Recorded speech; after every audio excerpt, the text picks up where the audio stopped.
Cambodian farmers watch as their land is seized and their property burned down. Activists say they're among the more than 10,000 people who've had their fields taken over by sugarcane companies in the past 6 years. Yi Chav sold her buffaloes to buy food. Now the widow struggles to get by on irregular work, which pays just $1.50 a day at the very plantation that replaced her rice paddies. We can't refuse to work in the sugarcane plantation, as what would we have to eat? There's no work. Rights groups say the European Union is partly to blame for the sugar industry boom, and by implication, the land seizures. The EU allows developing countries like Cambodia to export tax and quota-free goods to Europe. But campaigners say the rural poor are losing out, as the government abuses the trade deal by granting illegal land concessions to cronies. It's very important for EU at this time to put more pressures on the government to solve this problem quickly, because thousands of people now have been suffering for years. The EU says it's investigating the issue.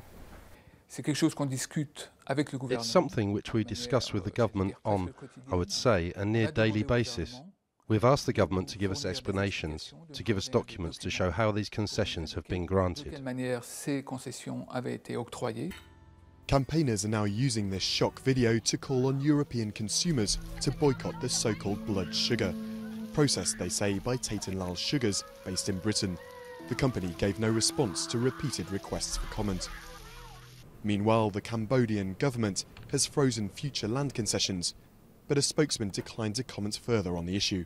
You better talk to the company itself. The plantation owners say it's not their fault, as the land has been legally granted by the government, a blame game that leaves a bitter taste for the dispossessed farmers. All we want is to get our land back, because we can't live without our land.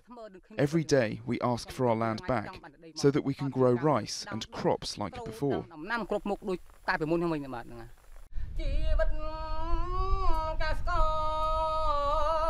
But the farmers' pleas are so far falling on deaf ears in Cambodia.